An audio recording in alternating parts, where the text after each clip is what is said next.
connect to Facebook.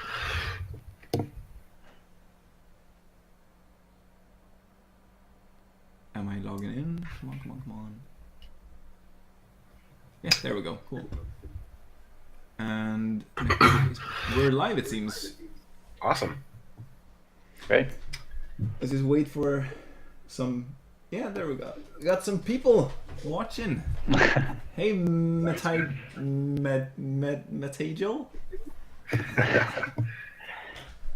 Do you want me to do the intro, Wiktor, or you want to do it? I don't know. Yeah, sure. You can introduce me, I guess. Okay. You know, you forgot to put the stream overlay on, though. That's the one thing you forgot. Oh, yeah, I'll do that. Sorry.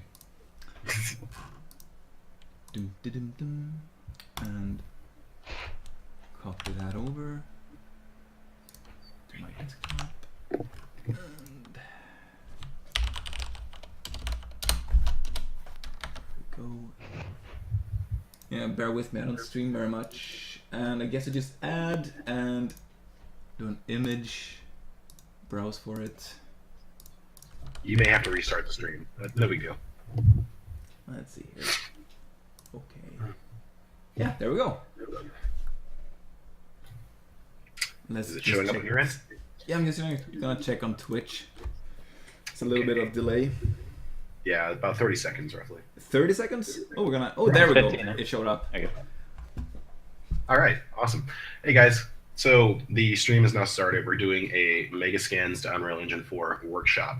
I am Jonathan Holmes. I am the Quixel Suite product manager / community manager. Wiktor Öhman, who is, or unless I mispronounce your name, I apologize. He is our art lead. And Eoin O'Broin, which I believe I got that one correct. He's also one of our artists who does phenomenal work with scanning and putting together scans and a lot of other fun stuff. So today we're going to try to basically do a live rundown of how one of Wiktor's Unreal Engine projects has been put together, essentially. And I think you guys are going to like this one. It's a real special treat in the way he's kind of worked Megascans Studio into producing some just crazy shapes and patterns, and you got to see this. It's gonna be mind blowing when it's done. For the moment, though, I am currently sick, so I'm going to try to talk as little as possible because I kind of sound like Barry White, and I don't like that at all. So I'll be handling chat moderating today. So I'll let you guys go ahead and get started, and if I got anything cool to say, I'll pop in occasionally and say something. Thanks. So yeah, I'm Wiktor, and the scene you see in front of me, or in front of you, is in Unreal Engine 4, and it's made entirely, well, with an exception for the bomb, entirely in Megascans Studio, along with some Megascans 3D assets. So yeah, was thinking I'd mainly be showing off like my approach to composing materials in Megascans Studio, how I work with the program, how I see the materials and what I use them for, etc. And I'll also show how I set them up in Unreal. I got a really messy materials. I'm probably gonna have to untangle some node noodles, but it's hopefully it's gonna make sense. And yeah, if you have any questions, feel free to shoot them off, and I'll try and answer them as soon as possible. And Owen, you're here as well. You also have a lot of experience in Megascans Studio and Unreal, so yeah. Yeah, happy to pitch in whenever. Yeah.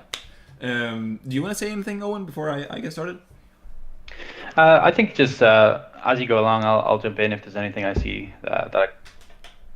Cool. So I'll just jump right over to Studio. So yeah, this is one of the materials that I use in the scene. Oh, I can actually make a quick fly through of the scene. So this is pretty much created like a movie set. So it works from a couple of angles. But if I turn the camera around too much, it's not very pretty. But that's not its purpose. So it's using 3 different materials. It's using the muddy, like wet mud with the drag marks, as you see here. And it's also using a dusty material, which is up here. It's a bit more dry. It's also painted out here and there, trying to locate it. And there's also a material for the slopes, which is shown here a bit in the shade. And depending on how much time we have, I'm gonna hopefully show all the materials and how I set them up, and I'm also gonna create some materials. And if you have any requests for materials, I can try and compose some. Just let me know in the chat. But yeah. Don't worry, I will. I'm sorry? I said, don't worry, I'll let you know. Cool. So yeah, this I've done some adjustments to the roughness and stuff in the engine. Like this sort of turned out to be more muddy than I intended, but it's the same materials, I promise. I just added some roughness bias to it. So actually, do you think should I break this material down, or should I maybe recreate it? What do you think is best, Owen? I'd say maybe recreating it would be the best, because then we can make sure there's no steps missing, whatever. It's usually easier to deconstruct that way. Yeah. So I'm just gonna make this stream. What's the name? Is it lava, or is it when it's actually solid? Magma. Yeah, I guess hardened lava. Yeah, black lava. Yeah, stream lava. And I'll hit create. So we don't have much lava scanned. So what I usually do when I'm creating stuff like this is I use rocks as a base. So I'm gonna use, let's see here, actually look for stone. So this is the browser, which contains all the different materials I've downloaded from the Megascans website. And for those of you who haven't seen it, it's over here and here in the library. So you can just search for whatever you want, and once you download it, it's gonna pop up in your browser here. And yeah, if you subscribe to Megascans, you also get access to the Megascans Studio, which I'm using here. So let's just see if I can find a good base material to work from. I think this might work. And when selecting materials for stuff they're not supposed to be used for, what I look for is the shapes and not much, like the large shapes usually, and not the albedo and the color information and stuff like that. And this looks kind of lumpy, and there's some nice large soft details in it. And the first thing I'm gonna do is almost entirely remove the saturation, and I'm gonna darken it. And I have to apologize beforehand if it turns out like crap here, because I have the sun straight in my eyes. There we go. And I'll add some height. So here you have some controls for a noise, or like height noise. So you have amplitude, frequency, octaves, lacunarity, I think it's pronounced, persistence, clamp, and clamp influence. And the ones I use most are the octaves, frequency, and amplitude here. So what the amplitude does is, yeah, as it sounds, it increases like the intensity of the height noise. So I usually set it somewhere around between 1 and 2, and lower the frequency for the base of the material. So something like this maybe. I can preview the tiling of it by pressing T. Maybe reduce it a little bit more, something like this. And boost it up to 1.6. There we go. And it's not really looking like lava. I mean, it's not gonna look like lava until at the very end, but we can make it look a bit more like lava, because if we look at some references, I really hope that's the actual word for it. No, that's, what is the word for like the dried lava? It's like a crust, isn't it? Yeah, like yeah. Oh, by the way, while I have your attention, somebody has noticed that you have additional icons. That's super secret, though. We can't talk about that. Yeah, we can't talk about that. No, that's internal stuff. You will see it soon, though. let's see. Yeah, so this stuff here. So as you can see, it's not very detailed. It's kind of smooth. Oh, here's a good picture. It's kind of smooth. Got some like wiggly, like layered kind of look. So I'm not gonna be able to recreate this perfectly without some shader magic in Unreal. But this is this sort of the look I'm going for, like the soft, smooth kind of stuff. So to do that, I will reduce the high frequency. So as you can see, it's already like it's removing all those fine. I'm gonna zoom in real ugly close here, so you can see here all the high frequency details get removed. So if I set this to around maybe around here, we got a pretty good starting point, I think. I'm also gonna increase the glossiness. And you can do that by using this slider here. So I think this is a pretty good level.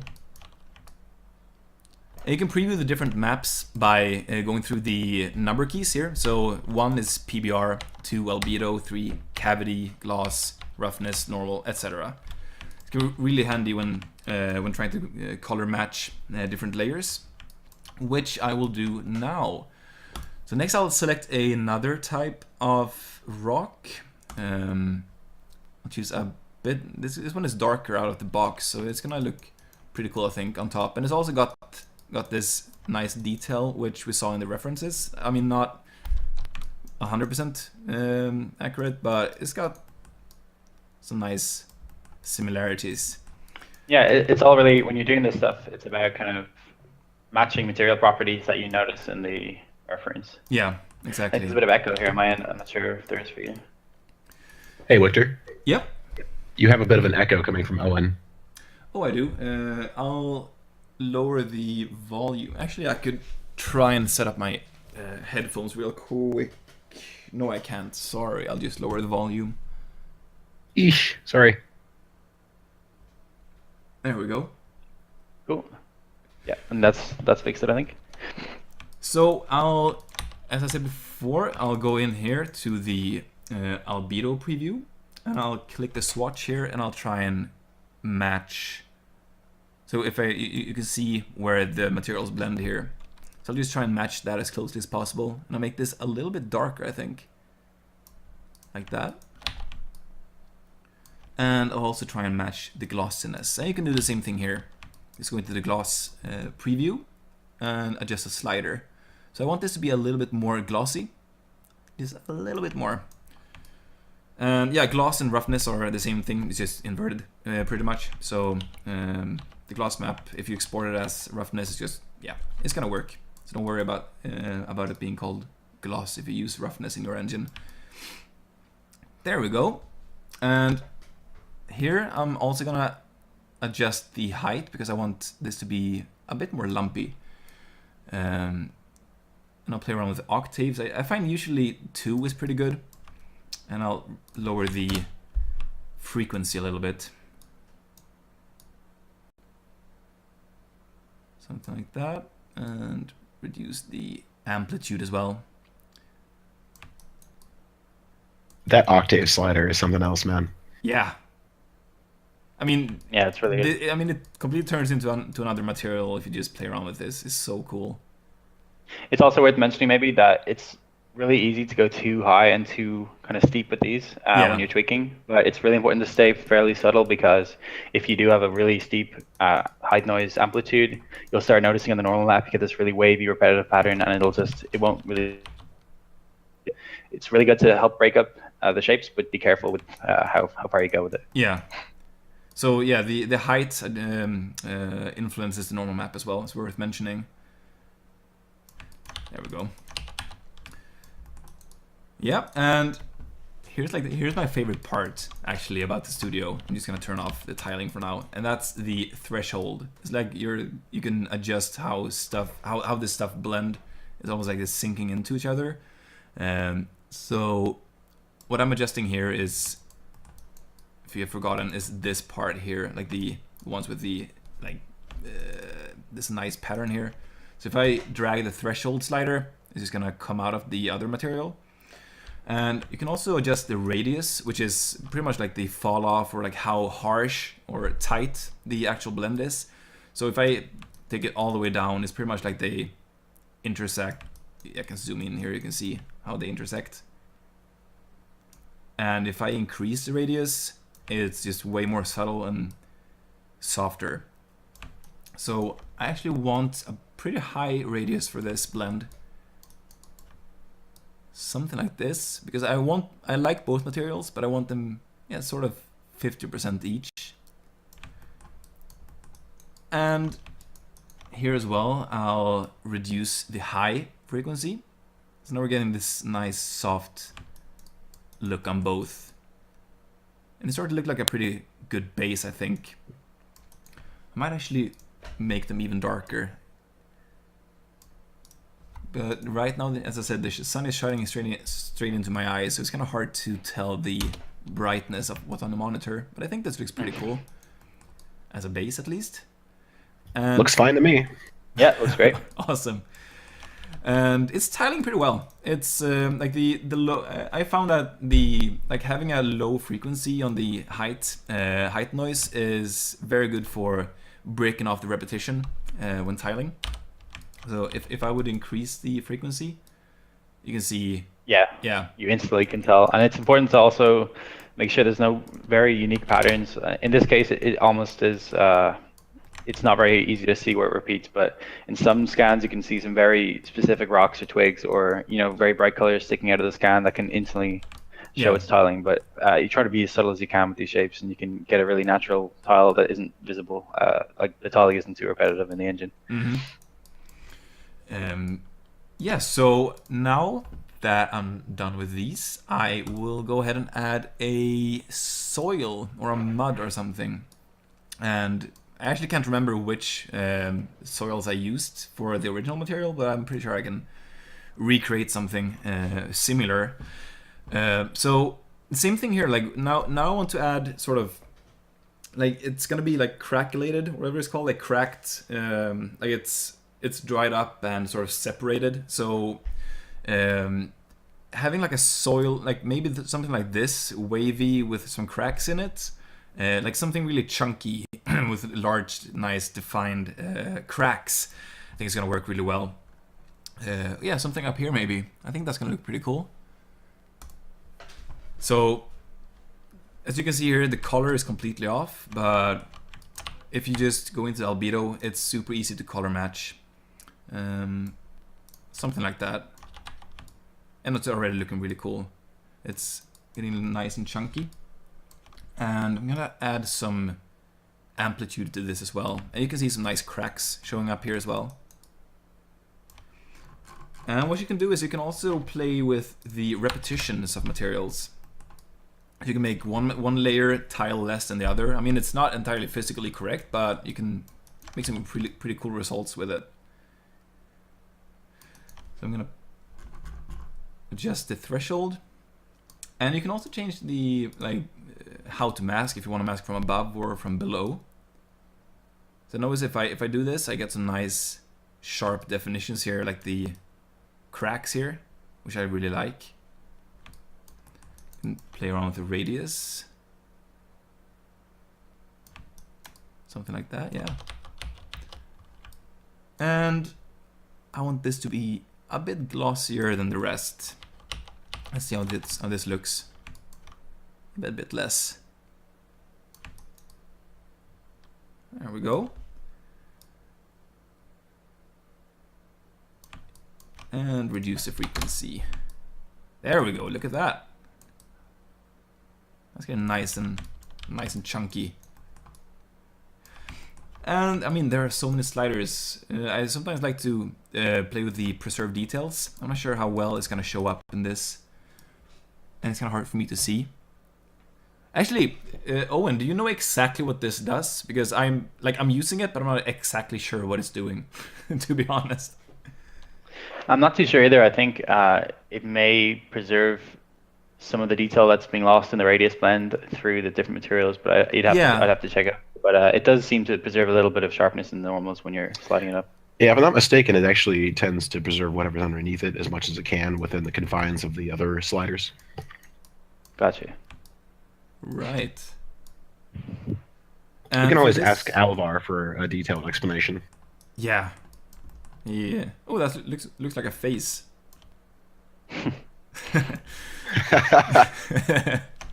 And yeah, I think this is a pretty good amount of high frequency there. And I don't have enough cracks, so I'm gonna go ahead and add one more with some more cracks in. I think this one looks pretty cool. Let's check it out.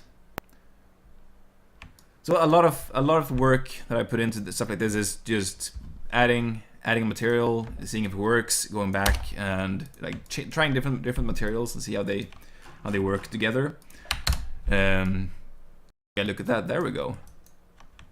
That's super nice. Mm. So yeah, you get some really different results when playing with the repetitions. And you can also you can play around with the offset and the rotation of the layers. I think it's is it 45-degree or is it 90-degree rotations? Yeah, 90 degrees.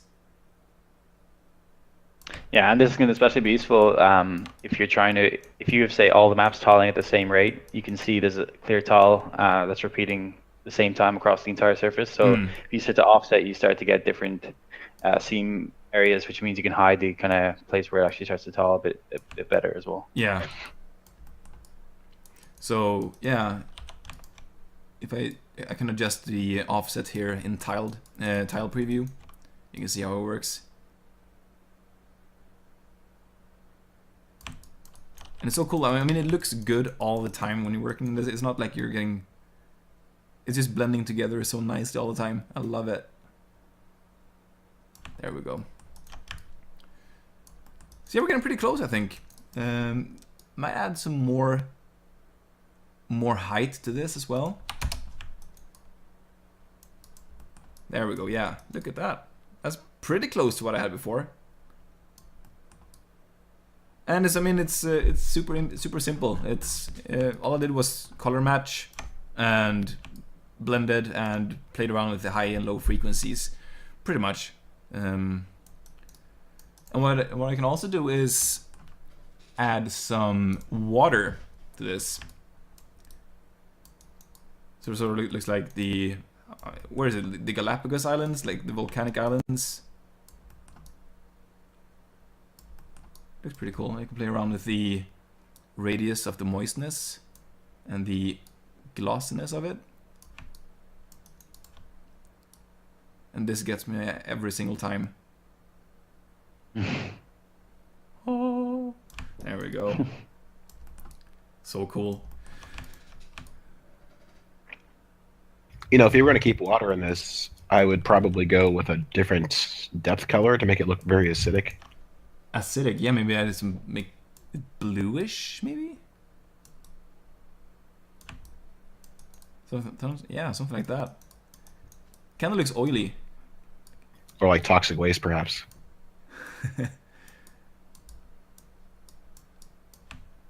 There we go. Perfect. Toxic Avenger. But yeah, this... so that's pretty much how I created that material. Is generally just the... I mean, I actually started working with the high and low frequency sliders when I created this material, and I've used it ever since. You can create so many cool results with it. Yeah, none of the materials that I loaded look as they are supposed to look. So it's, yeah, you really have to be creative and like see materials for what they could be instead of what they are.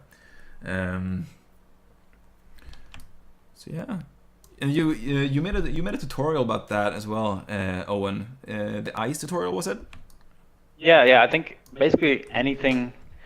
A lot of materials share the same properties, and you can really be creative, like you said, combining the scans to kind of achieve any material. Like even with that crazy green toxic waste color, you could totally make a tolerable weapon camo or something combining noises and scan data. Like it's really, there's no limit to what you can do. It's just, if you see sand for sand, you're not going to get much, like, very far. But if you start saying, okay, sand could be snow, or cracked mud could be ice, you can really start to layer things together and get some really cool, really cool, unique results. And really, like with this, the amount of blending you can do here, just there's no limit to what you can achieve.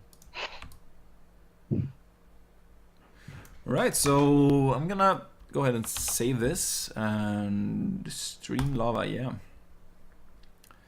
And let's check out the other materials. I have the dust. I think is pretty cool. But that's a bit. That contains a lot more of materials as they are. But let's check it out. I can't remember exactly. I sound so prepared for this. Let's see. Yeah. So I think I actually use the same base for these, but I just added some stone and like dirt on top of it. Let's see here. Yeah, exactly. So I think this is a crushed rock material that I blended in, and this is just another like a lighter stone. So yeah, I'm not sure if this is worth showing how I created it. So I can open up the plane here. Oh yeah, the plane. I remember this one.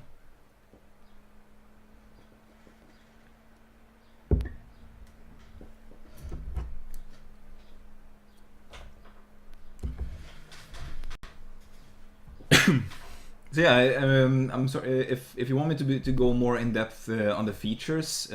Just let me know, like if I'm going too fast or if I'm skipping over things. If I had to hazard a guess, yeah. I would say that people are mesmerized with what you're doing. Oh yeah. This is the material that I use with the like sort of drag marks. You can see here in front of the bomb here. I really like this because it sort of looks like, I don't know, it's the explosion, like, I don't know, pressure wave has dragged stuff across the ground and stuff, which actually doesn't make sense because the bomb isn't detonated, but yeah. Even things like, vehicles or whatever, yeah. just scraping through the ground. Yeah. Be creative with the shapes there. What does that actually say on the side of it? It says R-hogs. No, it says Warhogs. Oh. Yeah. I thought it was funny, like warthog, warhog. Yeah. Nice. Yeah, that is not textured with the studio yet, but it's using Megascans materials though. It's textured with the Diru and Endu, I believe, as well, for some details. Yeah, I think I made the bolts and stuff on the side with Endu, and the whole thing is textured in Didu with the with materials from Megascans. So everything except the backdrop is Megascans. It's kind of hard to scan the sky, I think. So yeah, this is actually the same thing as the previous ones. It's using the same base here. So I can actually turn off the other materials here. Let's see. No, it's actually not using it. It's using another base. Yeah, so I can actually go through the different layers here, so we can talk about how I created this. So here I'm pretty much using it straight out of the box. A little bit increased or decreased glossiness. High and low frequency are 1-1. The amplitude it's pretty high amplitude, but it's very low frequency, like below 1. We can increase the tiling here. We can see just how low frequency it is. Turn it back off, and then I added another rock on top of that, which I'm using from below. So it's pretty much just showing up in the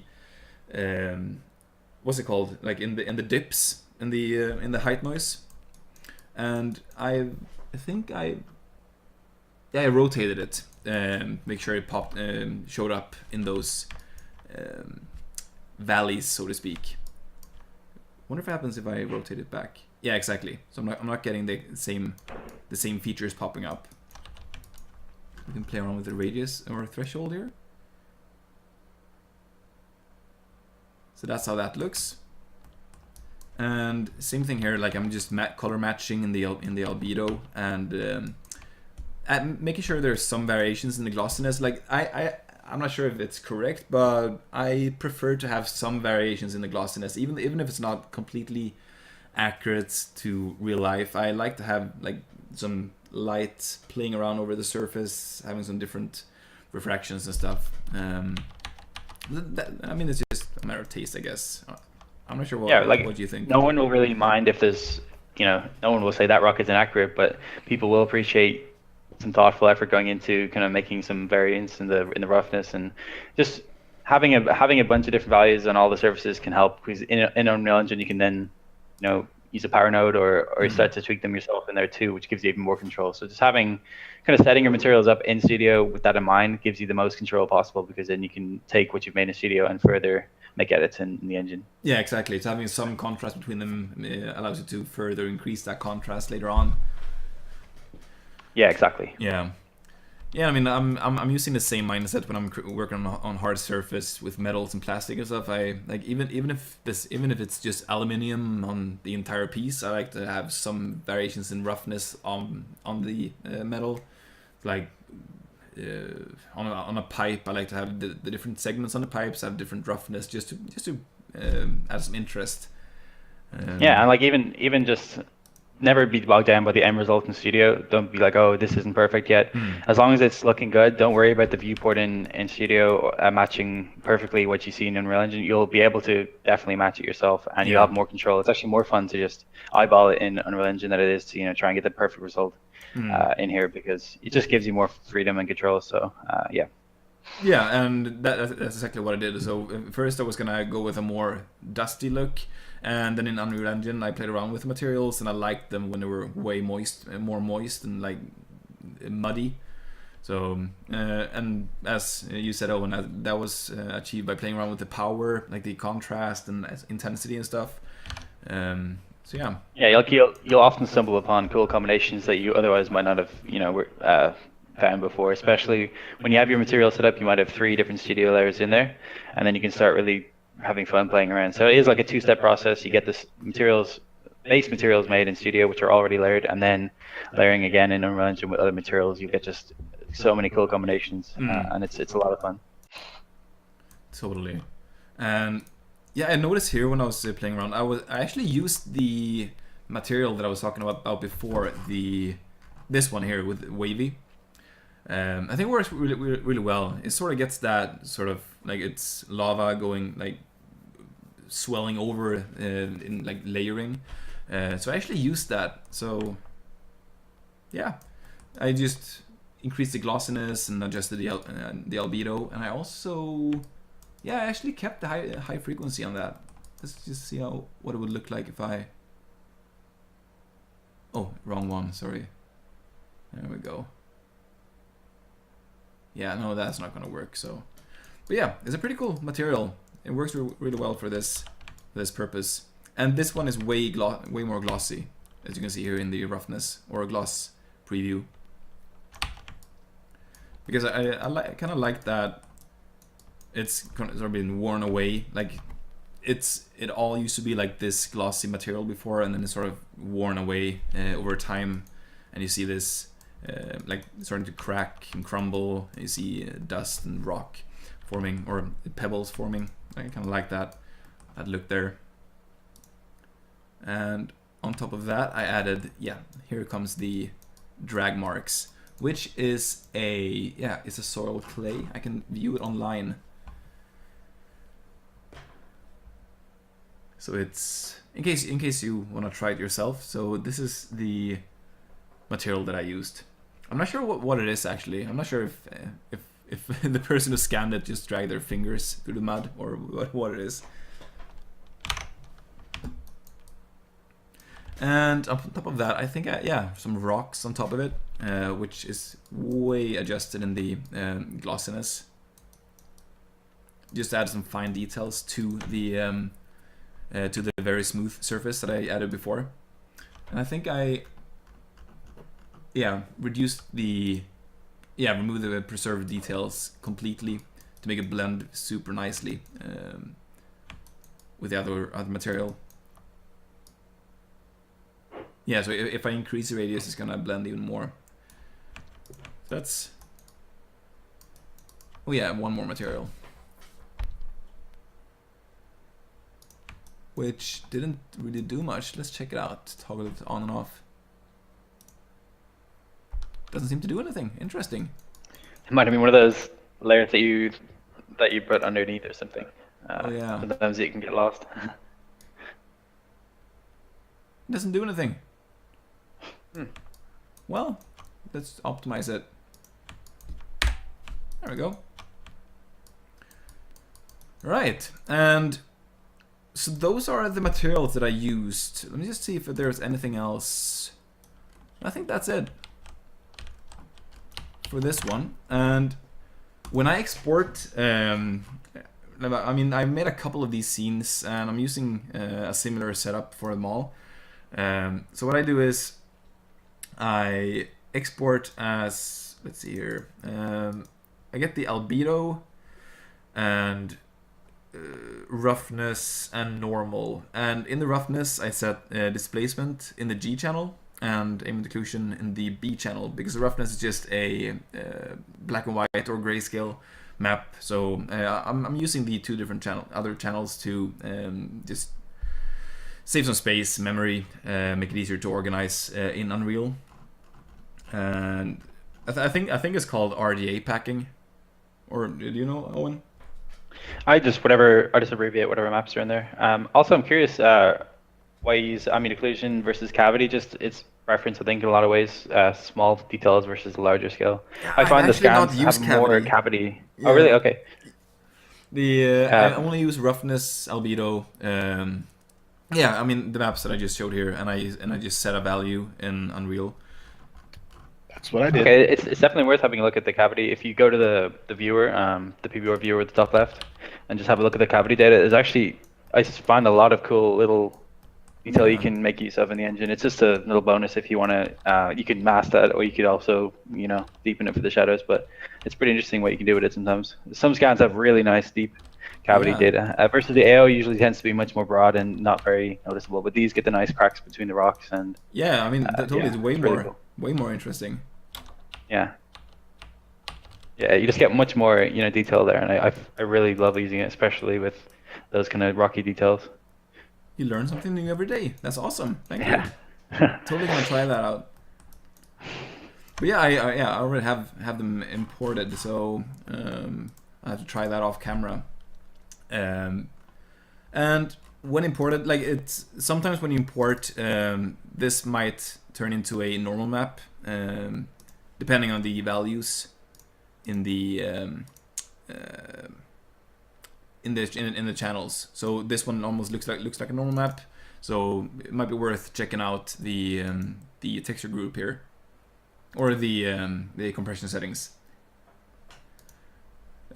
I think you went over that as well in your tutorial, Owen. So yeah, it's totally worth checking out that tutorial because it's really awesome. I've checked it out myself several times. Thank you. Yeah, just if you're interested in ice material using the cracked scans, you can have a look at that. But definitely important to always double check the compression on the mask when you import them, because like you said, Unreal can assume, and you get some weird changes. So yeah, usually I any packed maps I'd put to either default or masks, and then obviously normal map you just flip the Y channel, and albedo leave as is. And yeah, as you might notice, I've set it to no MIP maps, but that's just because this is pretty much just a fine render sort of scene. It's not for gameplay at all. As you saw before, it's it really just works for panning this area here, which was its purpose.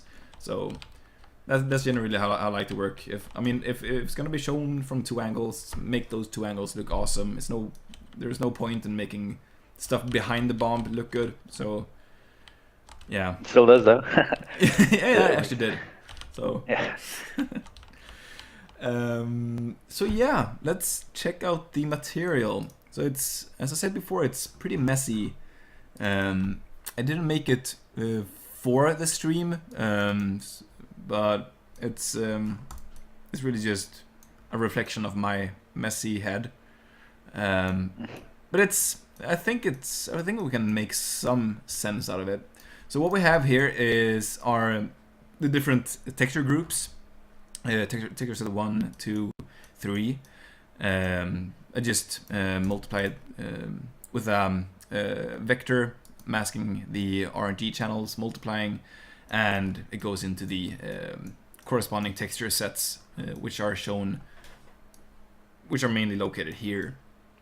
Up here we have a slope angle, which works like this. If I can just scooch some stuff out of the way.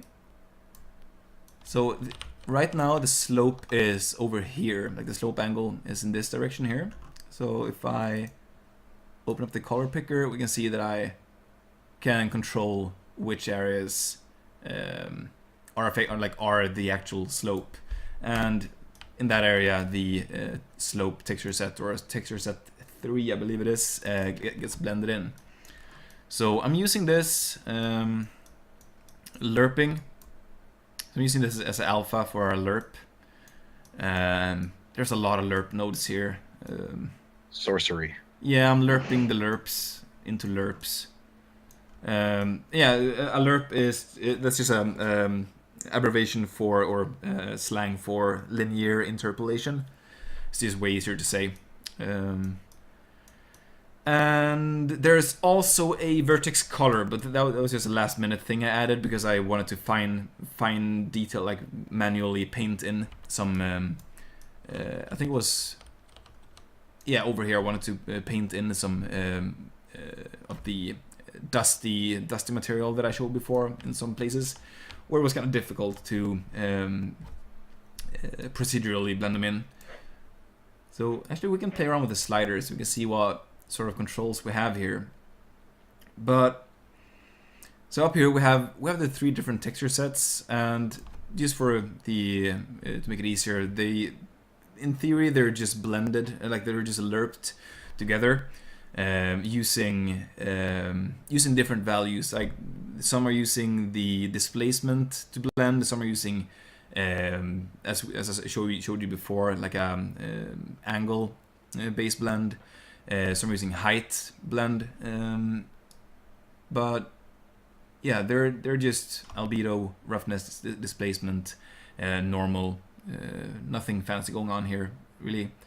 And then I have some. If you just think, sorry, one second. If you just think of each component separately as a really simple input, so basically just each material has one albedo, one packed roughness, cavity, and displacement, and then normal map. If you just think of them as small, simple components, if that material graph seemed daunting to you, it's actually very much just a bunch of simple components put together. So if you're new to this, I'd recommend starting small with one simple material that just goes in straight in from Studio and set it up, and then maybe go to a 2 material blend. Just slowly work it up, because it does seem really intimidating if you see this huge graph of nodes and you're like, what is this? There's no way I'll understand this, but it actually is very simple when you break it down step by step. So I'd recommend doing that if you're new and you find, like a 3 material blend with lots of different slope and various masks intimidating. It is very much learnable. It's just with a bit of time and figuring out the small segments. This is like, there's really nothing fancy going on in this material. It's just there's a lot of textures going into it, and that's why it looks really, really intimidating. But it's really just I'm doing the same thing over and over and over again. Like I'm doing the same thing for each normal map. So each normal map have a multiply node with an RGB value, RGB node or vector plugged in, so I can control the intensity, and then I have a lerp with another one doing the same thing. So it's really, really basic. It's just a lot of textures blended together. So as I said, it's very simple. But I mean, I guess I could recreate the material from start, like doing something similar. To show it off later if you're interested. But I have some parameters that I always like to add when creating materials. It's first of all it's power, which is pretty much a contrast. Then I have intensity for all the different maps, or most of the maps. And here is something called mask divide, and that's what I use to control like where the ground level is, so to speak.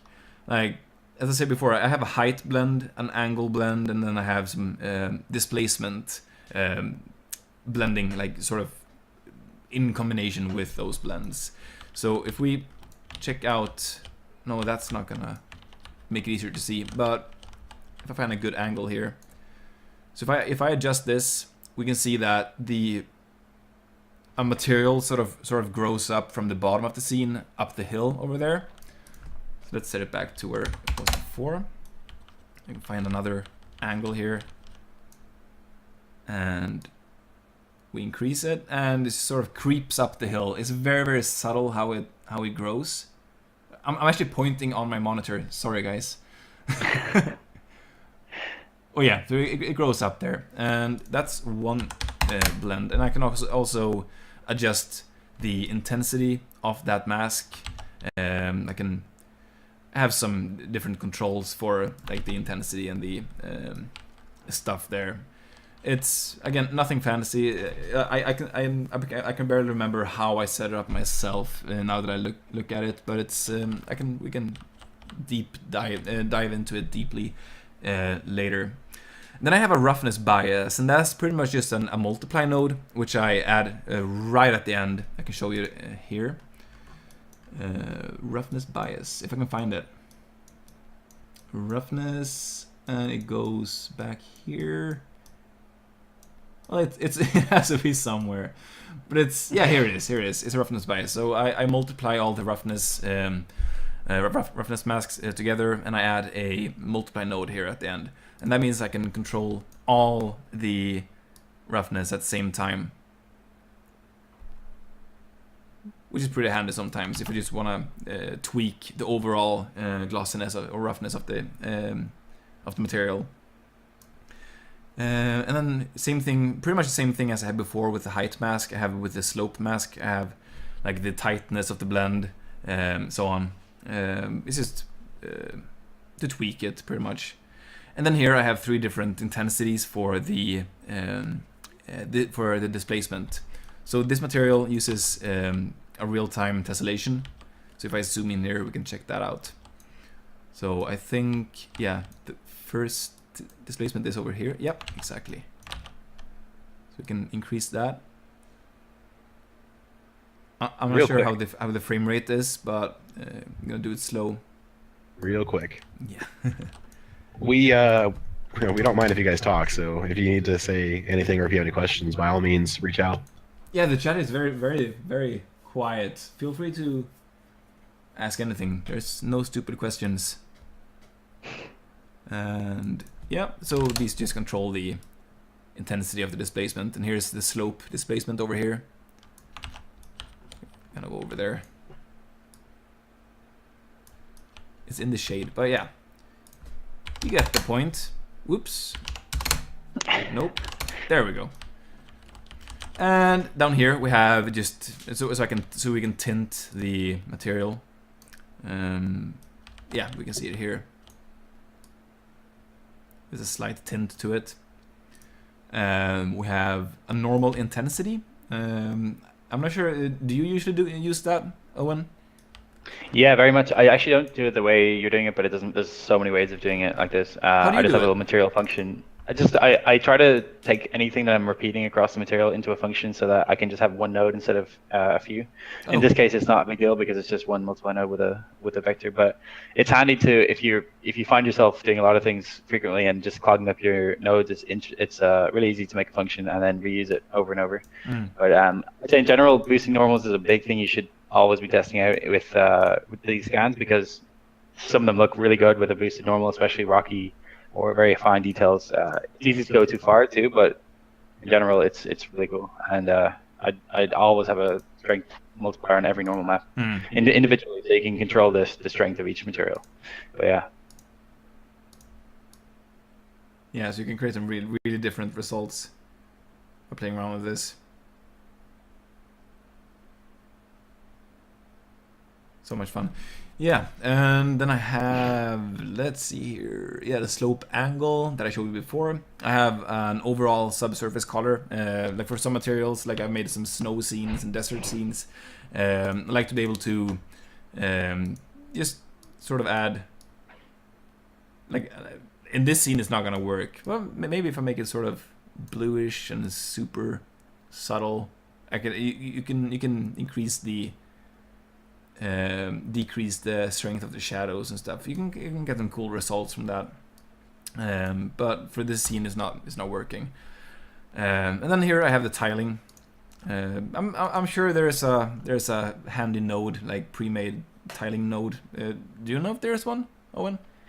No, I think the way you're doing it is either that way or just multiplying a straight scalar, but the way you're doing it actually gives an advantage if you wanted to stretch things a bit more. If you wanted, for example, to stretch just in one axis like you're doing there, it should be just moving in the X. So basically that, or just a scalar parameter in, is the standard way to go for tiling, but it's easy enough to set up. Yeah. So the way I set that up was, it's a texture coordinate multiplied by a masked vector, 3 vector. So what I'm doing here is I'm just making sure that only the R and G channels are being used, as the texture coordinate is only U and V, 2 values, and then I plug that into the UVs here. So I have control over the 2 separate the U and V channels, or what's it called? Directions? X and Y. Axis. Yeah. Yeah, and if you were just going for, if you didn't want to ever change the ratio, if you wanted to always keep it square tiled, all you got to do is put one scalar into the multiply node, and that'll do it as well. Yeah, so if you didn't want to mask to say, if you're confused with that, it's just you put a scalar in there and you're all good. So yeah, that's how I do it, and I'm thinking how I best go about creating a new material. I'm thinking what I could do is just open up my studio scene and create the material from one of these that I just exported. Or do you have a better idea? I think that sounds good. Maybe we could do a simple, maybe even 2-layer blend or something, just to show that it's really, the power is, if you were just to take one studio material and throw it on this landscape, you'd obviously notice the tiling, but a little bit of simple blending and masking can go a long way to just make it seem infinite. Like this material looks, you can't notice the tiling, you can't see the seams, it just looks perfect all the way. So a little bit of masking goes a really long way to help drive the realism and remove tiling. Yeah, totally. Oh yeah, and just gonna show that I show the 3D assets here, and these rock faces here or cliff faces here are just downloaded from Megascans. Very basic materials. I've just adjusted the power, intensity, desaturation, and they're just so good for dressing up the edges of maps. There are I think they added several new more of these recently, didn't they?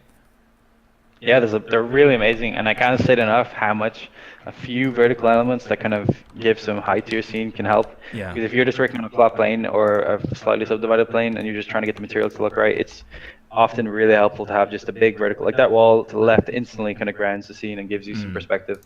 So it's really, really useful to have those around. That being said, we do have a question, or basically a comment, I suppose. One of the users would like to know, let me rephrase this. He says a basic blend material would be great, maybe a slope example and a height example. Sure, if I can remember how to do it, but let's just real quick just set up a material here. So we go through the whole pipe, like from the studio to Unreal.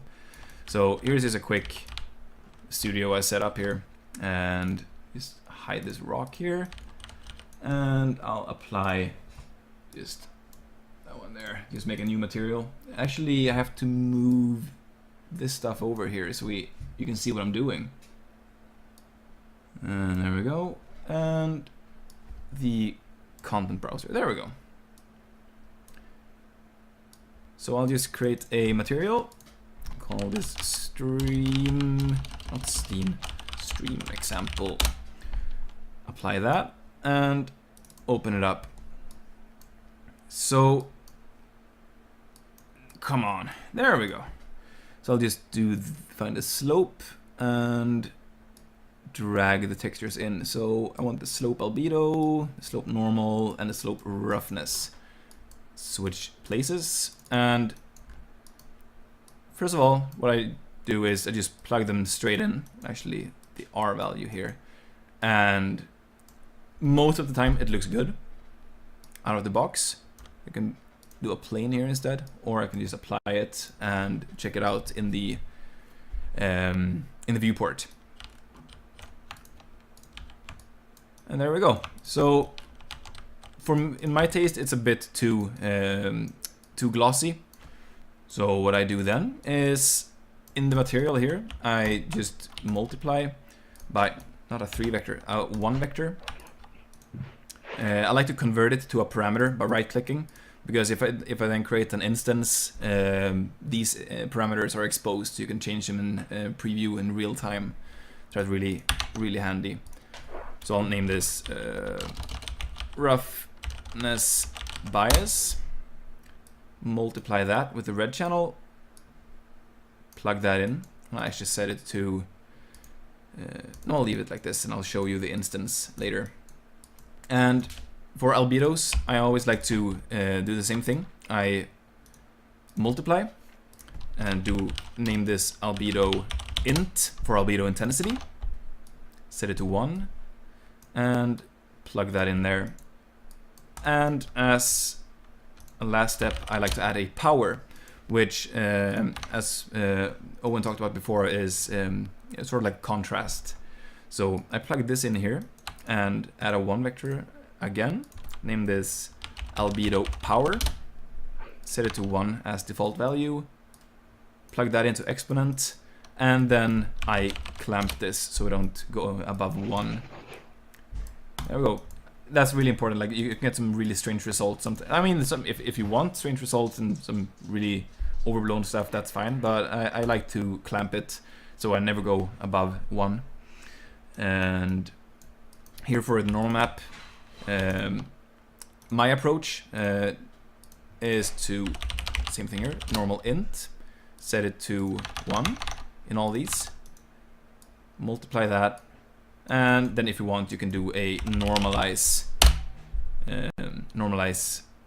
before you plug in to make sure it's got some nice and tidy values. And that's pretty much what I do for a basic material. And now if I save this and close it down and find it here again, where is it? It's stream example, and I make a material instance here by right clicking. I can immediately preview when I change these parameters. So if I increase the roughness bias, we see it becomes more rough, and if I decrease, it turns into a mirror. So I like to create instances when I work, just because you can instantly see just what you're like when you're changing, instead of changing a value, clicking apply, going into the viewport and back and forth. So this is just way easier. Plus it feels kind of cool to have parameters exposed like this. Yeah, this is exactly what we were talking about earlier. It's so fast and easy to see changes right away. So never be too perfect with your studio materials, because there's so much you can do after to make it look even cooler. So yeah, it's really cool that in Unreal Engine, there's no compile, there's no wait times. Once you have the instance set up, you can just go ahead and tweak away, and everything updates right away. So it's really, really powerful. Plus it's good. It's good practice, because once you have one material, you can just create instances and instances based on the same master material. So if you change something in the master material, if you realize, oh crap, I have to invert this, you just invert it in the master, and it's gonna update and all for all the instances you made.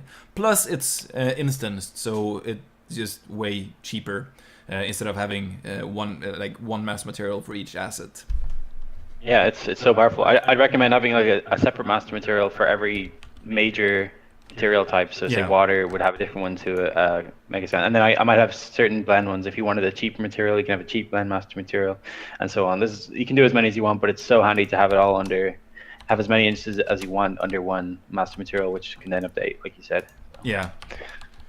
And yeah, here is just an albedo int. So I mean, I can boost this all like to in absurd numbers, but it's never gonna go above 1 because of that clamp that I put there.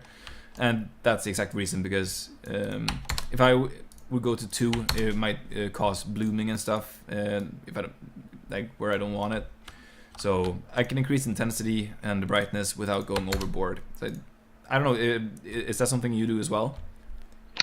I tend to always have a fairly bright albedo, which I then use the intensity to reduce, but I always have an intensity parameter like this as well. I usually never get that dark, but for this case it's perfect because you're going for dark stone. But yeah, also I'd always have the cavity multiplied after to further tweak that as well, but that's just preference, I think. Yeah, I have to start playing around with the cavity. That's really cool. Yeah. Yeah, because then you could like adjust the crevices and stuff here.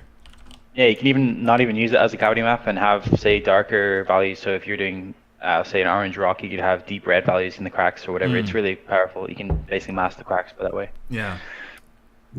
So yeah, this is just the contrast. I'm not sure if we can see it very well here. At least I can't because I have the sun in my eyes. But if I increase this, yeah. Yeah, I should have... Wonder why I get that. Didn't I clamp the albedo power? Oh well. Set it 1. And so yeah, that's how I create that basic material. And now we haven't really covered the displacement, which is also a pretty important part. So I like to use the PN triangles and adaptive tessellation. And sometimes I'm getting some weird bugs, like it's sort of flickering near the camera's edges. Especially when I'm at like lower FOVs or field of use. So I like to set it to this to 30, and that will reduce or remove all the sort of cracking, like the holes appearing in the mesh.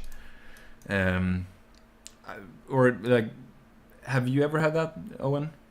Yeah, I've had a lot of issues with displacement in general. I definitely would do the same thing. I also usually turn off adaptive because mainly for if you're doing cinematics, I find that you can notice the landscape kind of flickering and moving and kind of changing shape, because what it's doing is basically, depending on your camera angle, it's making the best displacement for that angle, but you might notice some weird warping happening. So I usually have that disabled. Yeah. And also, just to note quickly, if you're doing landscapes, large landscapes, be very careful with displacement, and definitely if it's necessary, always mask it by distance, because it gets ridiculously expensive, and Unreal tends to have a really big base cost for tessellation right now. So just to keep in mind. Mm-hmm. And here is I'm just really quickly setting up the displacement here. So I'm multiplying it with a vertex normal Wordle space. And then I'm multiplying that with a constant here. Oh, yeah, it's called a constant, not a one vector. Constant, that's the name. Sorry. I've been saying it wrong all this time. I'll call this displacement int. And set it to 1 for now. And plug this into world position or world displacement. And here I'll just create a constant, not a parameter in the tessellation multiplier. Yeah, this is how highly it's going to be tessellated, the mesh. So I think 4 is the max. I think you can actually go higher in the newer versions, but it gets really heavy. So that's the thing you would lerp by distance if you were going to do a really large landscape. Yeah, exactly. So do you use a scene depth for that? Yeah, scene depth or camera depth, or else you can do. Sometimes I do it by there's a few different ways actually. I can probably put that together in a future tutorial, but yeah, generally cheapen it up as much as you can. But for a scene like this, it's perfect to just throw in a constant because you just want the detail everywhere. Yeah. So let's go ahead and save this and play around with the instance here so we can see it in real time. It might displace a little bit here straight away because I set it to 1, but I don't think so. Yeah, there we go. We have to go pretty high. So let's find a nice angle here and increase it. is it like 20? Whoa, not there we go. So yeah, now we're getting some nice variations or height variations. Might actually go even higher, like 35. And what you could do is you could clamp, like if you're getting peaks like this, like of course you could go back and change the map in the studio, or you could go into Photoshop, whatever, and change it there, or you could just add a clamp or something like that in the material editor. Or actually, maybe you could do a. I'm thinking, or maybe is clamp the best way to go about it? Yeah, honestly, it's kind of hard sometimes. You get just really areas that are really high up, and you can't really do much about it. I haven't really done many clamping because I think that kind of gives a harsh edge to it. Yeah, it's maybe probably give it a gonna shot like a plateau. Yeah. That's not gonna work. Ignore that. That was a bad advice.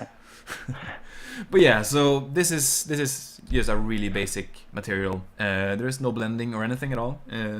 It's just textures straight in with some parameters exposed you can play around with, and that's it.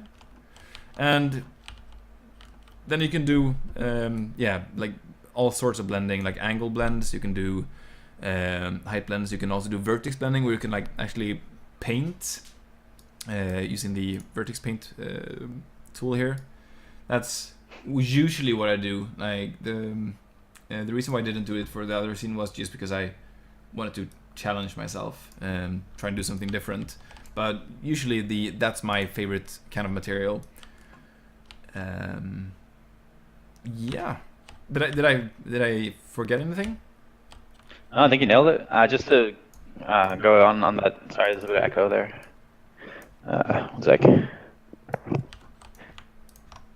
I'm not sure if it's gone. It's still echoing. Sorry. But yeah, just to say, sometimes it's good to have an automated blending system if you have a very large landscape, because you basically get free blending without any manual painting, which can be really useful if you're basically have a huge terrain or a huge area that you want to just get the materials going. If you set up those systems, the masks and everything, you'll have basically instant blending on any. You can swap out the mesh, you can swap out the terrain, and you'll get instant blending, which is really cool. So, yeah. And we could actually take a look, because honestly I can't remember exactly how I set that up. So what we can do is we can dissect the material that I created here instead. And let's go up here. So what I'm doing here is I'm dotting a vertex normal with a vector, RGB vector, and I'm subtracting this with a constant. This is start blend, or like the start of the blend. I can show you what these two parameters do later on, or three parameters do later on. But here, so I'm subtracting this dot with a value here, dividing this with the end blend, the constant here, and then I'm just clamping that 0 to 1. And this I'm using in lerps here. I think it's it's a first lerp, exactly. Then I'm lerping on the third layer later on. So like the first layer is this, or layer and layer, but like the first texture set is this, then it's the slope, and then it's the dusty material that you can see in some places. So it's really basic, actually. So if we check out the start and end blend, as well as the angle we looked at before. So let's get over here and find. Oh no, that's not the one. Where is it? Slope, albedo, power, slope. Oh yeah, I have a power there as well, just to sort of further have control. Whoops. I'm trying to remember exactly how this works. Like It's really easy. If you want to debug it, you can put in two colors, just like a right two bright different colors into the lerp and then mask that, and then you'll instantly see what the mask is doing and where it can be pretty hard when you have a lot of similar materials blended together to see where it's going. Yeah. What I could do, it might be overkill. What I could do is create a new material with these and just lerp two different colors. I guess I could do that. Got a question for you. Oh yeah, shoot. So Chaos Range wants to know, what are all of the things that you have in your study scene? Do you use that scene to render your materials for show in your portfolio, etc.? Oh no, it's actually just a, where is it? Here we go. It's actually just something that I made to, as we do now, like try out the materials in Unreal that I make in the studio. Pretty much just like a playground scene to see how stuff works together. Try different materials that I create, like blending, stuff like that. That's pretty much just what it's for. And the reason why I have these, like it's actually pretty much just for fun. Like I want it to look like a studio. So I can actually just take these and move them around, like I would in a studio. So if I if I like how something looks, like a photograph looks or a studio presentation, I try and figure out how that studio looks, like that kind of studio setup looks, and then I can just shuffle these umbrellas and boxes around to sort of mimic that. So that's the only reason why I have this this scene. Does that answer your question? I would think it would. Cool. Yeah, what are all the things you have? Oh yeah, okay, so yeah, the things here, these are pretty much just representations of things that you would find in a studio, a real studio. I think this is called a light box. I'm not sure. Let's take a look at this. This is a very simple mesh here. Then I have these umbrellas. Like it's actually like subsurface material on it, but it doesn't affect the lighting. It's just a reflection, real-time reflection that it affects. And this backdrop here doesn't really affect anything because the lighting is not baked. It's just there for sort of like the cube map that I've created here for the ambient cube map in the post process. And instead I'm actually using a directional light for the sort of like a bounce light. It's not really showing up on this, but if I show this rock here, we can see it a bit more clearly. So everything's just fake pretty much. It's just, I like to work this way when I preview stuff. It's a nice controlled environment.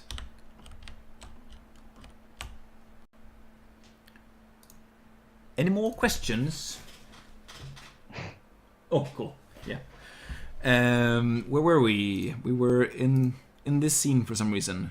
Oh yeah, we're gonna create a slope. Yeah, we're gonna create a slope material. So I'm gonna copy this. I hope I can copy it over to the studio because that would make it a lot easier. So create a new material, slope example. Open this up and fingers crossed. Yep, there we go. Awesome.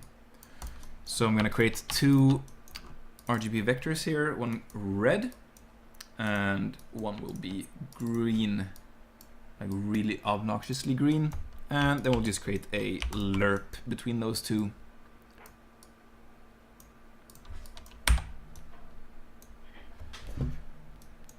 Okay, there we go. And I'll use this as the mask, and we'll plug this into emissive instead of albedo. And just save that. And what I'll do now is we can just create a sphere and apply it to it. So yeah, this is one of the reasons why I like having a scene like this. It's lightweight, it's got some nice lighting, it's just control lab sort of environment.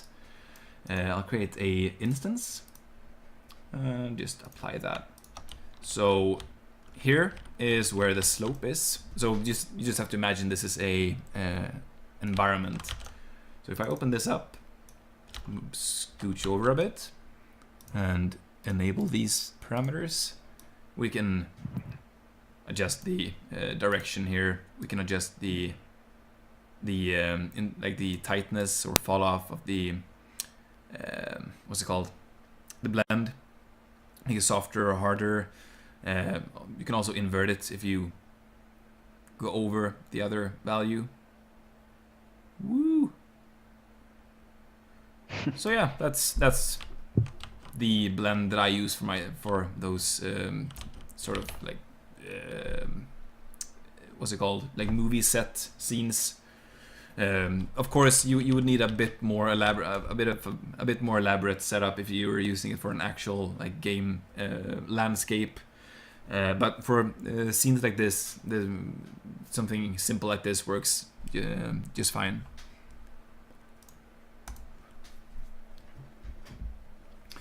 Yeah, that's actually what I wanted to show, I think. Am I missing anything, John? Are you trying to weasel out of this early? Totally. No. I can go on for a really long time. I'm just not sure what else I can show in regards to the scene here. I think I've gone over most stuff. We can take a look at the material for the rock faces here as well. I think it's just, as I said before, is extremely basic.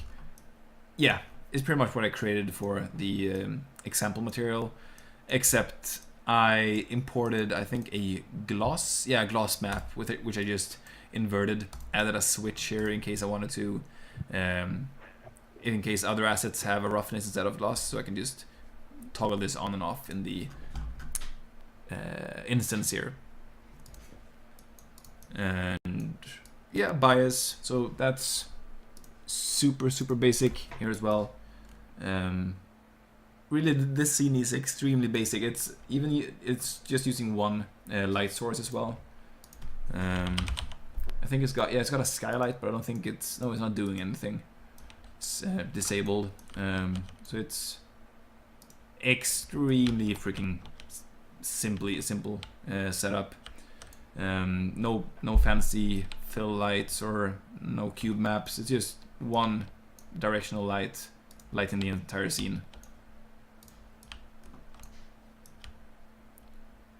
It's and a lot of the work is being done in the the post-process volume. If we can turn that off, we can just see exactly how much is being done here. Is it like here is pretty, like the contrast is way off, the colors is sort of like greenish, I think, green blue, and it all really just comes together when I turn this on. Like it almost looks like I turn on a fill light here, like on the bomb. Like I'm saying bomb so many times, I think the NSA is gonna come after me soon. So yeah, that's like it's like Megascans. This is Megascans. So simple to create something cool. I love it. There's something else you could do too. Yeah. You're using a cinematic camera, right? No.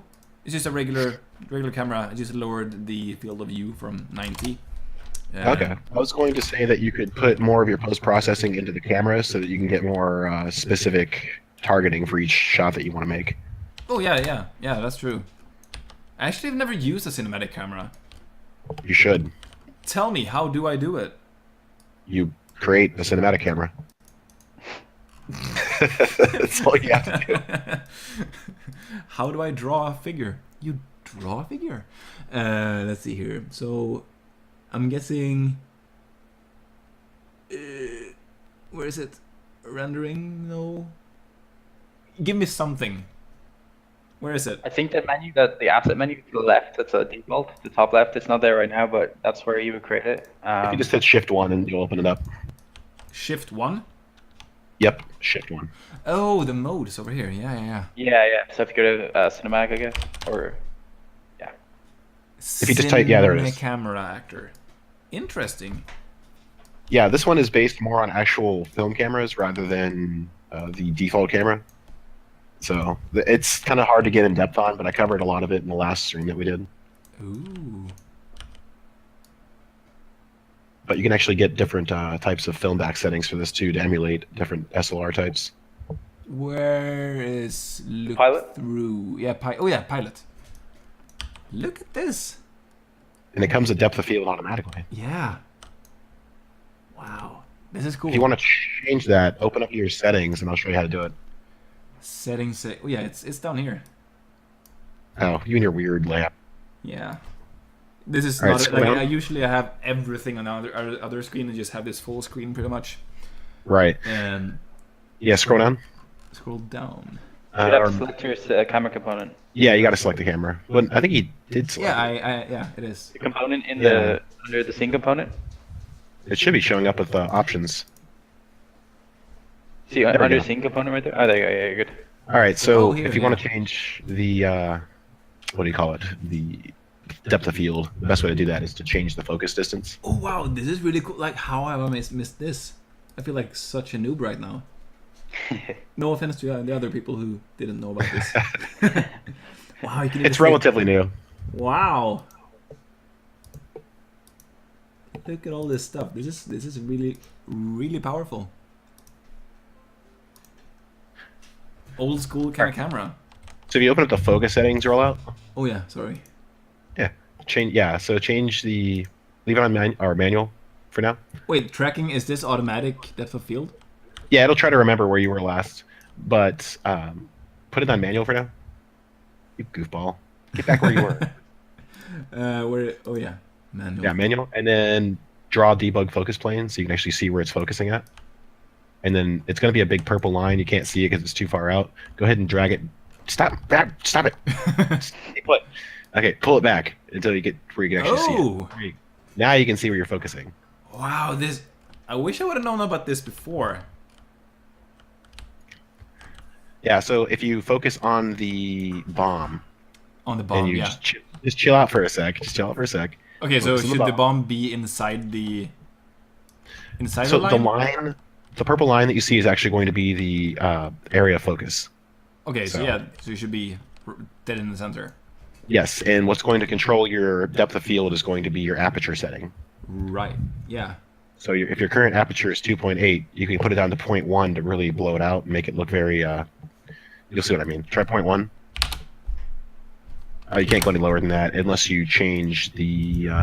Go down a little bit, or maybe it's up. You should be able to change the lens type to a minimal. Well, not that lens, but rather.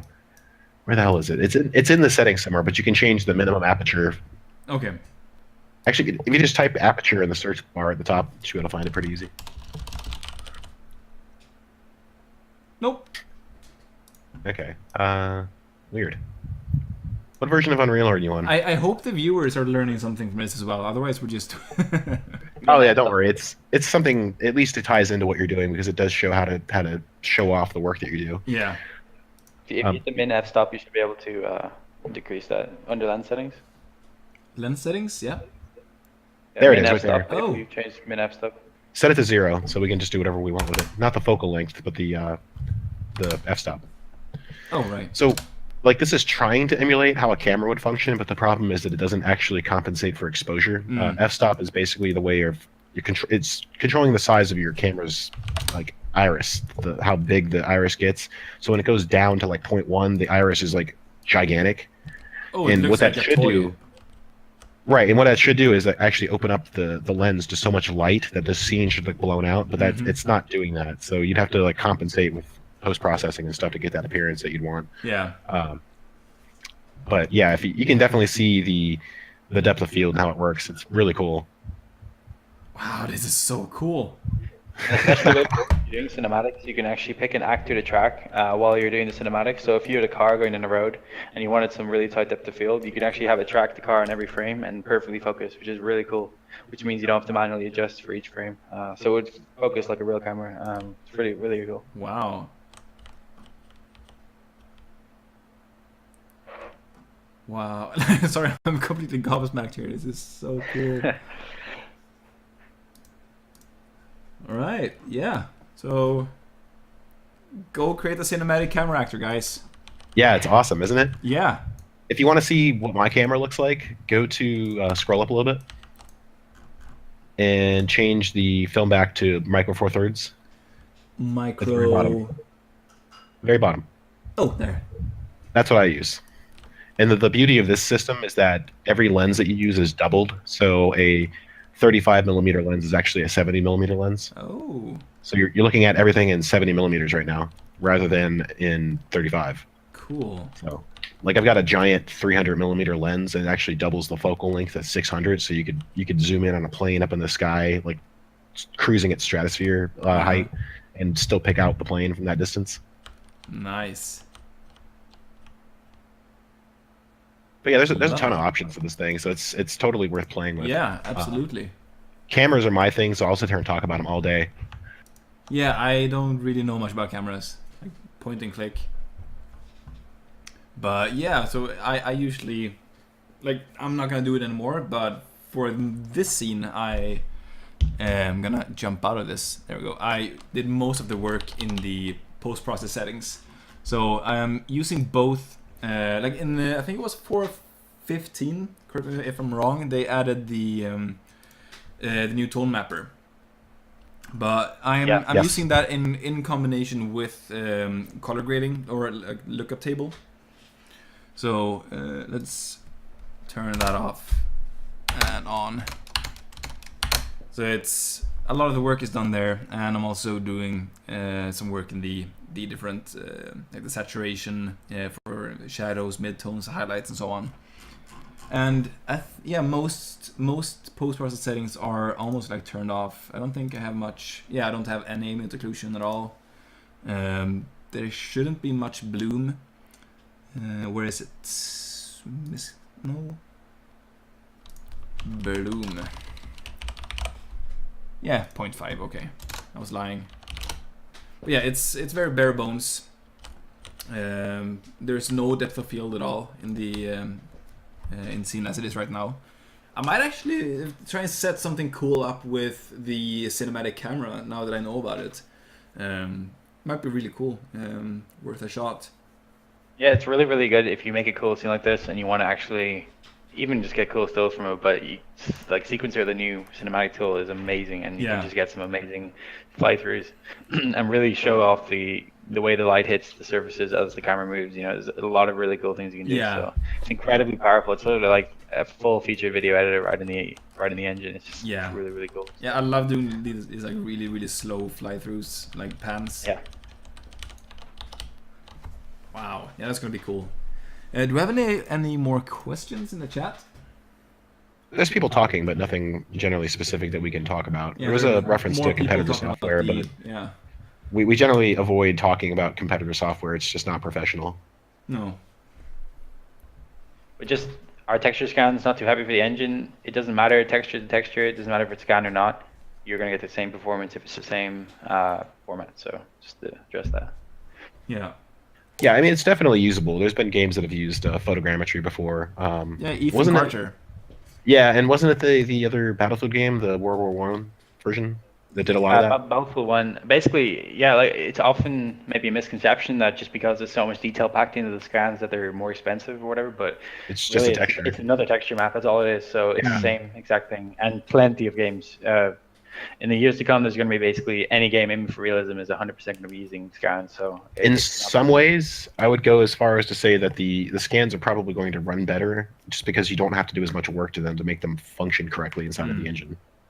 Like they look good out of the box. You need actually way more elaborate shader setups if you wanted to emulate a lot of the stuff you get for free packed into the map. So it's certainly something to think about there too.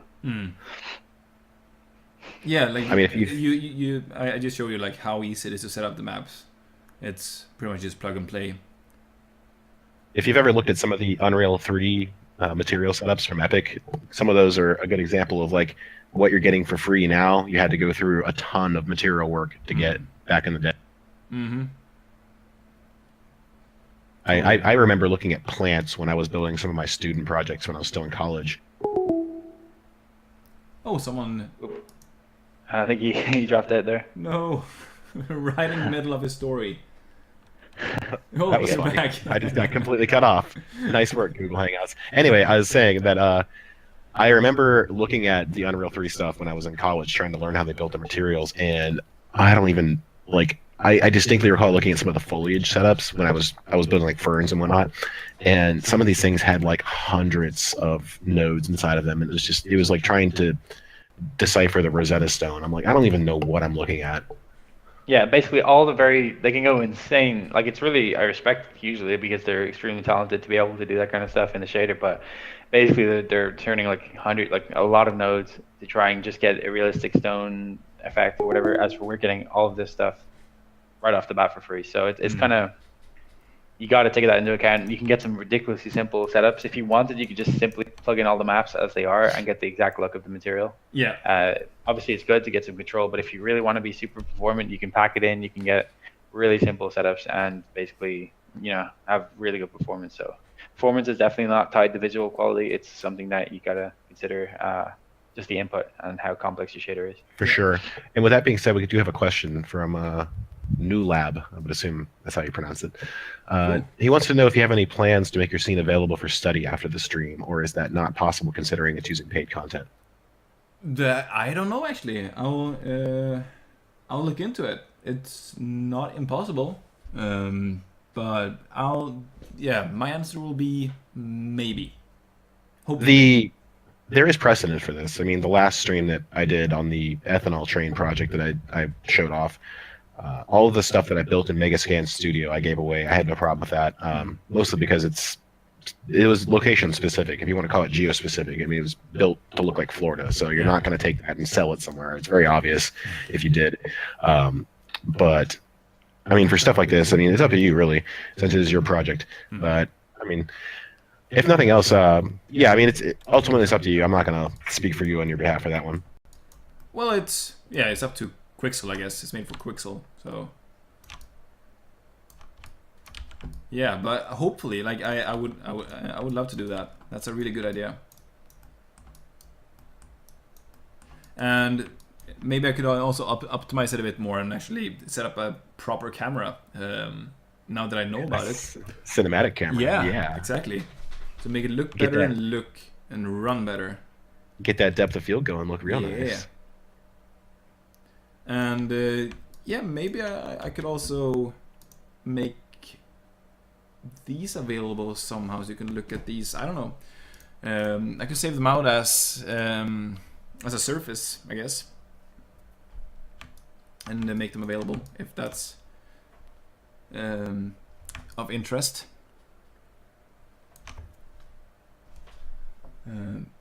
Are you still there?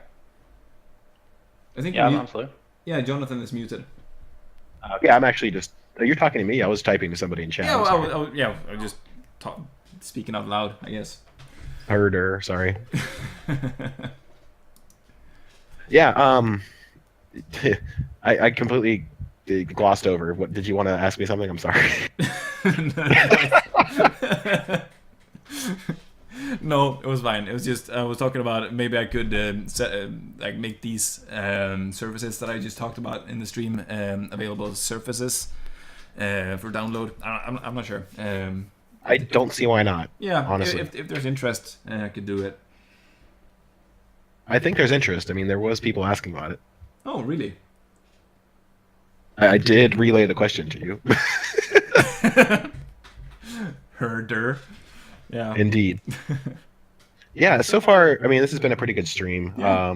We can continue for another half hour, but if you guys are, satisfied with what you have now, we can call it quits early. It's really up to you guys. It's all being done for you and your benefit. So if you want any other questions answered, now would be the time to ask.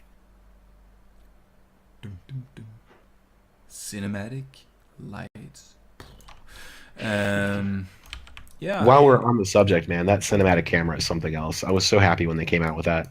It really blows the original camera out of the water in pretty much every aspect. Yeah, I totally missed it. Like I thought everyone was talking about the tone mapper, and I was like, oh, that's so awesome. But now that I learned about the camera, I see why people got so excited. Yeah, I mean, really powerful. When I was doing the, and there's a question I'll relay in a second, but when I was doing the ethanol train project, there was a part where like I was so happy because it felt like I was taking my Olympus camera and just running around in the woods. Oh, yeah. That's all I did. Like once I set up the scene, I was free to just run around inside of my little world that I had built, and it felt like I was doing something I would normally do, which is go out and get into trouble taking pictures of stuff I'm not supposed to take pictures of. So I've had chats with the FBI before about that. They're not terribly thrilled with me taking pictures of infrastructure. What, really? Oh yeah. Back in 2005, I went out on a late night trip trying to make a video game deathmatch map around like an oil tanker thing. And where I had lived at this point, it was like up in the panhandle of Florida next to a huge Air Force base. And I went out and took pictures of the oil tankers, and there was a cop that was following me, and I didn't know he was following me. So when I went into getting a couple more reference shots of something else, I came out of the woods, and there was like the entire city's police department there pointing guns. Yeah, they were all there pointing guns at me, and they had like a canine unit and everything. And I'm just like, okay, well, I mean, at this point, I had like shorts on and flip flops, and I had really long hair like Billy does, and I looked like a complete total like hippie. I look like a hippie coming out of the woods, right, with a camera around my neck. I just put my hands up. I'm like, okay, yep, please don't kill me. I don't want to die. I don't have anything. Yeah, I had to sign a paper saying the FBI would come talk to me, and sure enough, in the morning, I woke up at like 10 after I went to bed at 3, and there was these 2 men in black there, like at my door. I mean, literally men in black. I mean, it's 2 dudes in a suit, and they're just like, can we see what you were working on? What were you doing? And I'm like, oh, okay. So I pulled up Max, like it was like Max 4 or something at this point in time, and I showed it to him. I'm like, I looked at him like, hey, this looks pretty cool, right? It's like this blocky looking piece of crap. Like, I had no artistic talent back then. And they're like, this is the stupidest thing we've ever been called out to come investigate. And they just left. Yeah. And that was the end of it there. Wow. So as far as questions go, I'll be right back. 2 minutes. I'm very sorry. No, I was gonna. I'll be right back. Damn it. All right. Well, I guess in the meantime, yes, there is a workflow for mixing external maps into Megascans Studio. It should be a pretty simple import option. I haven't done it in a while, since I haven't really opened up Studio since I last worked on my project, but it should be pretty simple. I mean, the whole thing has been developed specifically just to have a lot of ease of use. So it should just be like file import, if I'm not mistaken. That's really not hard. As long as you have all the maps calibrated correctly, or at least relatively correctly, it should come out okay. And I'm sorry for those of you guys who are listening. My name's Jonathan. I'm the community manager for Quixel. I also run development for Quixel Suite in the background. I'm usually the guy that has to approve a lot of the updates and whatnot to Suite before it gets pushed. So if you find any bugs in the tools, come yell at me, and I'll try to get it fixed. And I also sound a little weird right now too, because I got a cold 2 days before this stream. My best luck, right? So I kind of sound like Barry White right now. But yeah, let's see what else. Yeah, if you guys don't have any other questions, I guess when Wiktor comes back, we can wrap this up, unless you have anything else we haven't covered. But it's definitely for you that we're doing this. So, it's good to have you guys here. It's always a pleasure to interact with you guys. We have a really good community, and it's always awesome to see what you're doing. If you haven't been yet, while we're waiting for him to come back, well, I'm gonna finish my sentence, damn it. While we have got Wiktor back, I would ask and recommend that everyone consider joining the Quixel Tools group on Facebook. It is facebook.com/groups/Quixel Tools group, all one word. It is I think it's 15,000 members now. Yeah, there's quite a bit of stuff happening there. Oh yeah, it's just full of people posting artwork all the time, and it's just so cool that it's so hands off for me, because I look at it every day. It's part of my job, and I like that you guys are so chill that all you do is just post work and you barely fight with each other, and it's just like, here's how I can make this, and here's how I can show you how to make this, and oh, you don't know how to do that? Let me show you. And it's so nice to see this community is just tight knit like that, even though there's people who've never met each other. They're just really, really, really cool. Yeah. So I mean, it's quite an honor to do what I'm doing and interact with so many people. So I'm sure you feel the same way. Oh yeah, totally. Especially since you're going to be getting pulled to do more of these streams. So I am. Yeah. Oh yeah. Especially when you're done with this project. Yeah. We have to do the final breakdown of it, right? Yeah. You know what, man? I'm looking at this bomb that you did, and I'm just thinking, I wish I had put some particles into my project. I should have made the engines have like the train engines have smoke coming out of them or something. Yeah, I mean, Yeah, it adds a lot this of extra just depth to the scene. yeah. I don't even know where. Like, I think these are just like default like particles from Unreal. Like I literally just searched for like smoke in the example content, and that's what I found. So I didn't even do it myself. So sorry. Hey, Wiktor, haven't you done an Endu tutorial for sci-fi stuff in the past? Yeah, I have. Do you have the link to that handy that I can paste into the chat? Ooh, it might be. It should be on the YouTube channel, but it could be hidden. I'm gonna check real quick. I'm guessing you're talking about the floor tile. I'm not entirely sure. The question was, make an Endu tutorial for sci-fi style trims, please. Like the stuff you did for the Office demo. Yeah. I mean, I think. I mean, there's some problems with the recording. It's a very old video, but this one goes over. I'm just checking it through. Yeah, I create a sci-fi floor tile sort of thing. But it's in Endu 2. It's not in the new one, but it's the same principle, pretty much. I created a whole bunch of tutorials. I'm trying to think which would be the most relevant. Yeah, for sci-fi, I think this is the only one I've made. I've made a couple of tutorials where I'm detailing stuff. I think I'm detailing the Wipeout ship. But yeah, totally check out the Quixel's YouTube channel, because there's a lot of tutorials there, and also the website, of course, quixel.se. I'm not sure which you are like. I went ahead and I'm pasting a link into chat too as well. It's the Endu tutorial that I wrote up. If you're a fan of doing hard surface stuff and you don't like watching videos, that's probably something you might find interesting. Oh, yeah. Or as a supplement to watching videos. We had a while there where people were complaining that we were making too many videos and not enough text tutorials. So earlier this year, I was just like, you know what? I'll just do it. I'll just write it up. I'll just show you how I do something. It was kind of nice timing too, because I was in the middle of making a tank car. So I was like, well, I guess this ugly mug will have to do. So. Yeah, we've been doing some text tutorials, like as I said, like in periods. Like sometimes it's more video, sometimes it's more text. But yeah, I mean, if more people want text tutorials, I would love to make a couple. It's a lot of fun making those as well. You know, I've got a question for you. Shoot. I want to know what your motivation was for doing this. This scene? Yes, this. Oh, well, I really just wanted to create as many different sort of environments as possible, and I thought this, like, my first goal was to make it volcanic, as I said before. So maybe a lava stream and like some dead trees. Like, so the base you see here would be the volcanic environment, but then I started playing around with the roughness, and I just saw it looked so cool with the like when it looks sort of wet and muddy, and like I got these World War One vibes. And when I sent it over to Linus, a colleague at Quixel, he sent back a link with the ink spots. I don't want to set the world on fire. And I instantly got what he meant. It was like totally post-apocalyptic, and he said, "Put a bomb there," and I did. So that's my motivation behind it. It took me about, I think it was 2 work days, maybe like 14 hours to complete it.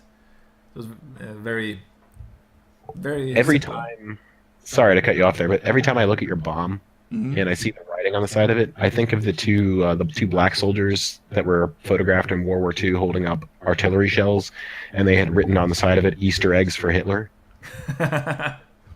That's what it instantly draws to my mind, that particular image. It's such a cool looking shot that they got back in the day. Oh, I haven't seen that. I'll send you a link to it if you ever want to check it out. Yeah, please do. Just to jump in and answer Peter's question a little while back, he asked, would the import have to be a full material set, or can you import a single map to, say, mix in on a height map?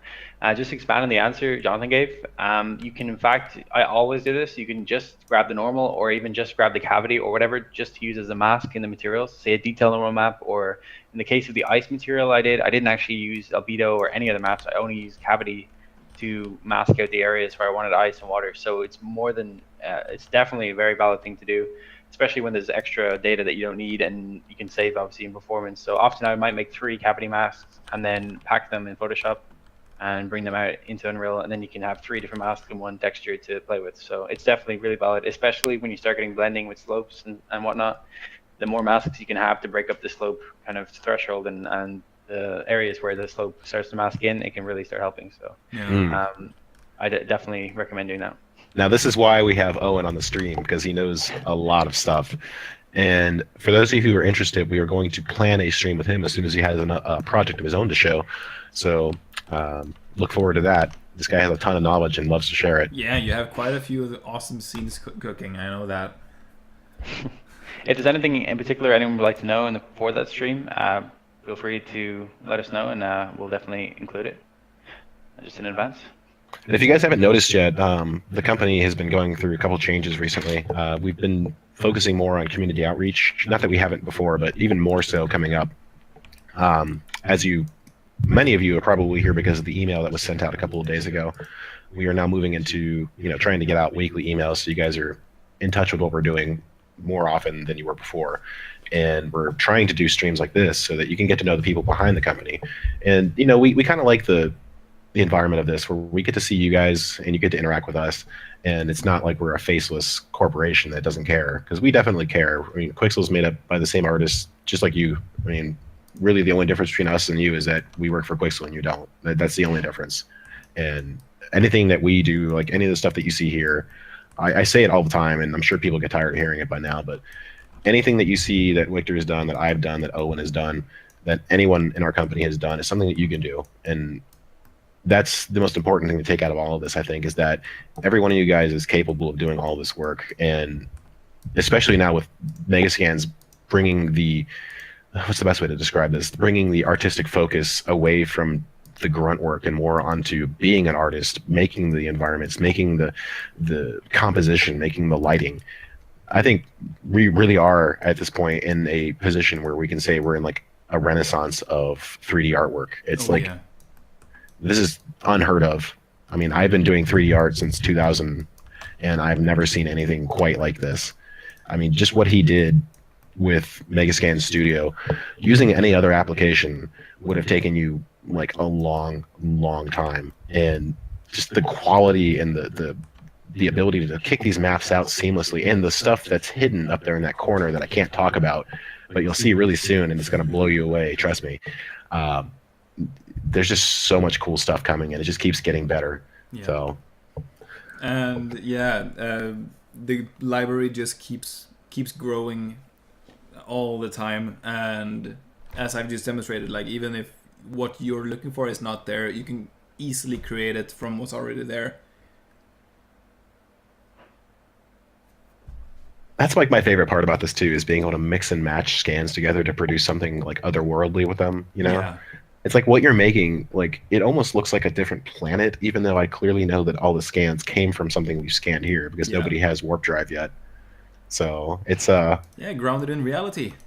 Exactly. It's like physically based scanning. Haha. Yeah, like as long basically the material properties is all that matters. You don't need to make anything that really exists. You can probably go crazy with alien looking textures and everything, and especially really insane like the acid you had earlier. You can just go nuts with it. I think worth experimenting there for sure, but just using the scan data for what it is, just a set of values and a texture, and leveraging that to make any kind of thing you can dream up is really the power of the studio and the scans. Well, I think unless I'm wrong here, I think this is time to wrap it up, and maybe see you guys next time. Yep, sounds good. Any closing words from you, gentlemen? No, I just want to thank everyone for like watching and asking questions. It's always a lot of fun with these things, and Thank you for allowing me to show this. Well, thank you for being here. You're such a nice guy, taking your time to hang out with us.